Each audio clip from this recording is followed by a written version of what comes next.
अंकलखोप येथील वॉर्ड क्रमांक 2 मधील ग्रामपंचायत सदस्यांनी राजीनामा द्यावा यासाठी दलित महासंघ मोहिते गटाच्या वतीनं बेमुदत आमरण उपोषण सुरू करण्यात आलं होतं। संबंधित सदस्याचा राजीनामा घ्यावा याबाबत आक्रमक झालेल्या दलित महासंघाच्या दणक्याने स्थानिक प्रशासन, सर्वपक्षीय लोकप्रतिनिधी यांनी बैठक घेऊन याबाबत तोडगा काढण्याचा प्रयत्न केला, परंतु आंदोलकांची आक्रमक भूमिका पाहून संबंधित सदस्यांनी स्वइच्छेने आपला राजीनामा लिहून दिला। त्यामुळे दलित महासंघाच्या लढ्याला यश आलंय।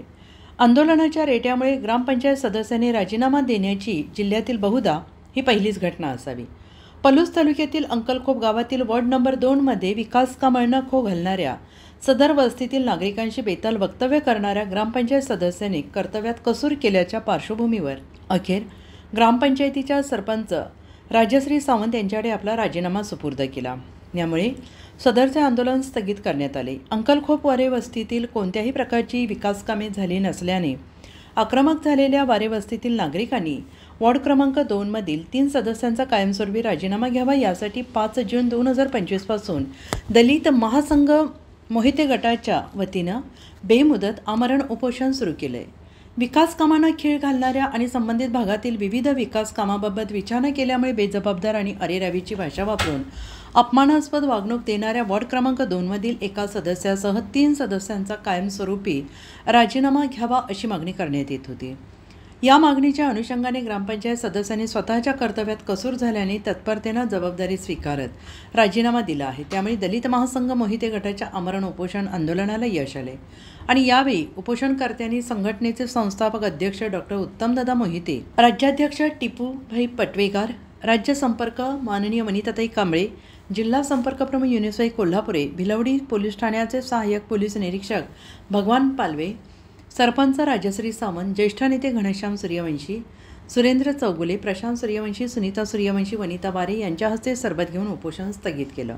आंदोलन स्थगितीवेळी जिल्हाध्यक्ष प्रशांत केदार, जिल्हा संपर्क प्रमुख युनिस कोल्हापुरे, अर्जुन मोहिते यांच्यासह रामचंद्र वारे, विकास वारे, कुलदीप वारे, अमित वारे, सोन्या हलगीवाला, नितीन वारे, अर्जुन वारे वस्तीतील नागरिक, दलित महासंघाचे पदाधिकारी आणि कार्यकर्ते मोठ्या संख्येने उपस्थित होते। आंदोलकांच्या मागणीनुसार वॉर्ड क्रमांक 2 मधील सदस्याचा राजीनामा माझ्याकडे आलेला आहे। तुम्ही व्हिडिओंच्याकडे पोस्ट करण्याची जबाबदारी माझ्याकडे। अंकलखोप या गावात मागासवर्गीय वार्ड क्रमांक 2 या भागात एक सदस्य होते। त्या सदस्यांनी मागासवर्गीय भागातली काही कामं केली नसल्यामुळे दलित महासंघ मोहिते गटाचे कार्यकर्ते या ठिकाणाला ज्या कामाचा पाठपुरावा करून या भागातली कामं का केली गेली नाहीत अशी विचारणा केली गेली असता त्या ठिकाणाला फोनवर वैयक्तिकरित्या वाद झाला होता। या वादाच्या स्वरूपाचं दलित महासंघ मोहिते गटाच्या कार्यकर्त्यांनी आंदोलनात रूपांतर केलं आणि आज 3 दिवस झाले या ठिकाणाला त्या सदस्याचा राजीनामा घेण्यासाठी या ठिकाणाला बेमुदत आमरण उपोषण केलं आणि शेवटी गावातील जे समाजसेवक आहेत, नेते मंडळी आहेत किंवा शासकीय प्रशासकीय यंत्रणा असेल, गावचे सरपंच असेल, त्यांनी संबंधित व्यक्तीचा हा चुकीची कामाची पद्धत असल्यामुळं त्याचा राजीनामा स्वीकारून दलित महासंघाच्या हाती संपूत केलेला आहे आणि इथून पुढच्या काळात हे असे प्रकार होणार नाहीत ही प्रशासकीय शासकीय यंत्रणेवर गावच्या मंडळीने लक्ष घालून येणाऱ्या भागात किंवा येणाऱ्या काळात मागासवर्गीय भागातली नीतिनियमाने कामं करावीत जेणेकरून असे प्रसंग पुन्हा येणार आहेत आणि असे कोण ज्या पद्धतीनं वागणूक देत असेल किंवा वागत असेल तर दलित महासंघ त्याला धडा शिकवल्याशिवाय राहणार नाही असा इशारा मी दलित महासंघातर्फे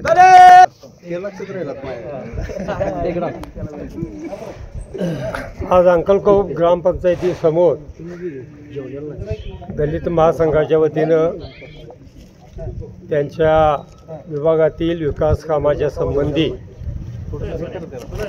जे उपोषण त्या विभागातील कार्यकर्त्यांनी त्यांच्या नेते मंडळींनी या ठिकाणी ते उपोषणाला बसले होते। त्यांच्या कामाच्या सर्व मागण्या या ग्रामपंचायतीनं सर्व लोकांनी एकत्र बसून निर्णय घेऊन मान्य केलेले असल्यामुळं या ठिकाणी आज त्यांनी आपलं उपोषण पाठीमागं घेतलेलं आहे।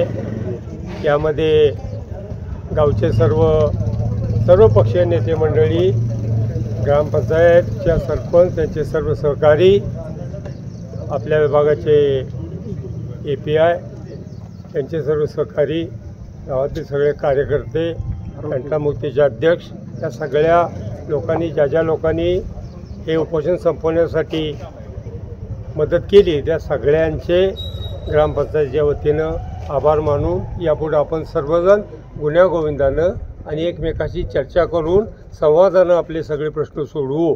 हा प्रसंग परत या गावावरती कधी येणार नाही याची दक्षता आपण सर्वांनी घ्यायची अशी आपल्याला विनंती करून थांबतो.